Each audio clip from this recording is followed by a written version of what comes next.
A ghost ship drifting in the Atlantic, sails still up, meals left untouched, and not a soul on board.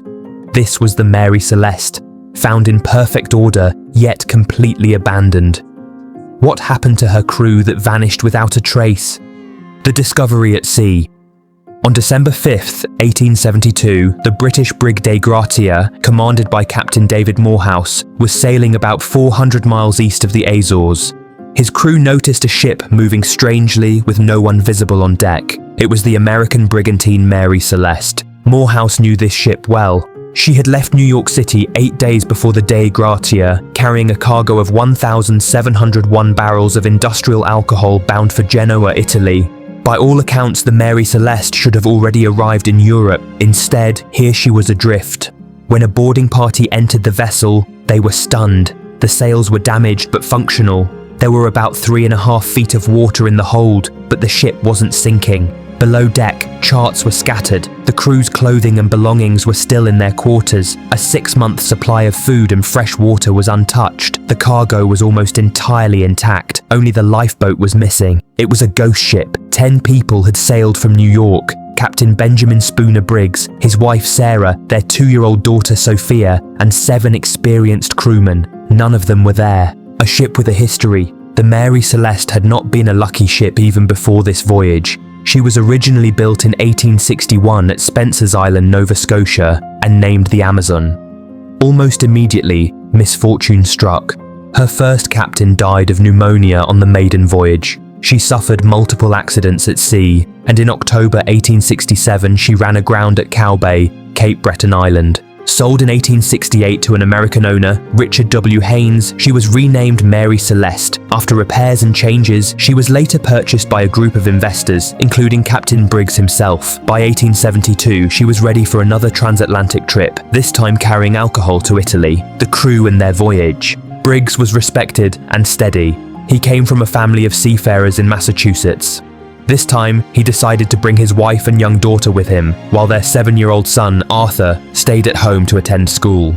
On November 7, 1872, the Mary Celeste departed New York. For 2 weeks, she battled storms and rough seas. The last log entry, recorded at 5 a.m. on November 25th, placed her within sight of the island of Santa Maria in the Azores. After that, silence. 10 days later, she was found abandoned.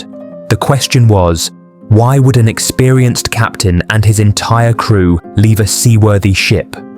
The Gibraltar Inquiry. The Dei Gratia crew sailed the empty ship 800 miles to Gibraltar, where a salvage hearing was held. The Attorney General overseeing the case was Frederick Solly Flood. He quickly grew suspicious. Could the crew of the Dei Gratia have staged the discovery? Was there mutiny or murder aboard the Mary Celeste? For 3 months, investigators searched for answers. But they found no blood, no signs of struggle, and no missing cargo. The salvaging crew eventually received a reward, but it was far less than expected, just 1/6 of the insured value of the cargo. Authorities still doubted the story but lacked proof of any crime. A mystery that grew. The case might have faded into history, but in 1884, writer Arthur Conan Doyle published a short story called J. Habakkuk Jeffson's Statement. Though fictional, it described a ghost ship named the Marie Celeste, captured by a vengeful ex-slave. The story captured public imagination and mixed fact with legend. Soon theories piled up. Some claimed pirates attacked but left the cargo untouched. Others suggested the crew mutinied after drinking alcohol from the cargo. Wild theories even included sea monsters and waterspouts. By 1935, the mystery had made it to Hollywood in The Mystery of the Mary Celeste, starring Bela Lugosi as a murderous sailor. Fiction and fact became harder to separate, and the ship's story grew into one of the most famous sea legends of all time, a modern investigation. In 2002, documentary filmmaker Anne McGregor set out to separate truth from myth. Known for forensic-style investigations of historic disasters, she worked with Phil Richardson, a physical oceanographer at Woods Hole Oceanographic Institution. They used modern weather and ocean data to reconstruct the Mary Celeste's final days. Their first step was ruling out the old theories. Pirates were unlikely the cargo was intact. Mutiny over alcohol was doubtful since only 9 barrels were found empty, and those were made of red oak, a more porous wood. Alcohol fumes were also dismissed because the hatch was secure and no fumes were reported by the boarding party. McGregor and Richardson instead asked, if Captain Briggs abandoned ship, what made him do it? The faulty chronometer and the pumps. Using the International Comprehensive Ocean Atmosphere dataset, McGregor tracked the weather conditions of late November 1872. She discovered that Briggs may have been misled by an inaccurate chronometer, which threw off his position by more than 100 miles. He may have believed he was closer to land than he really was. At the same time, the ship's pumps were failing. Coal dust from earlier voyages and debris from recent repairs may have clogged them.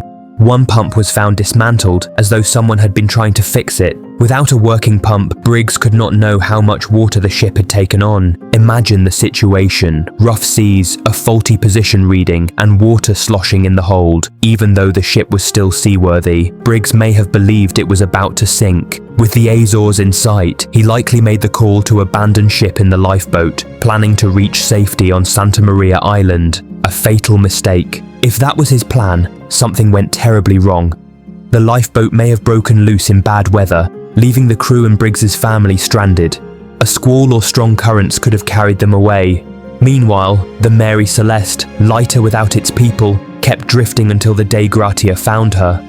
This theory, supported by McGregor's research, remains the most logical explanation. It fits the evidence: the dismantled pump, the missing lifeboat, the last log entry near Santa Maria, and the seaworthiness of the ship when found. The Mary Celeste continued to sail for more than a decade after her ghostly episode, but her reputation as an unlucky ship followed her. In 1885, her final owner, Captain G.C. Parker, tried to deliberately wreck her on a reef near Haiti to commit insurance fraud. The plan failed. The ship was damaged beyond repair and abandoned on the reef, where she slowly decayed. The legacy of a ghost ship. From her unlucky beginnings as the Amazon to her mysterious abandonment in 1872 and her final destruction in 1885, the Mary Celeste lived a short but dramatic life. She became a lasting symbol of the unknown power of the sea. Theories may continue forever, but the most likely truth is that Captain Briggs, faced with rough seas, failing pumps, and a miscalculation of his ship's position, made a decision that seemed wise in the moment but doomed everyone aboard. Even now, the image of the Mary Celeste drifting silently across the Atlantic lingers. A ship perfectly intact, but with her people gone. A mystery that will never fully leave us. The Mary Celeste wasn't destroyed by pirates or monsters. She was lost to human fear, technical failure, and the merciless sea.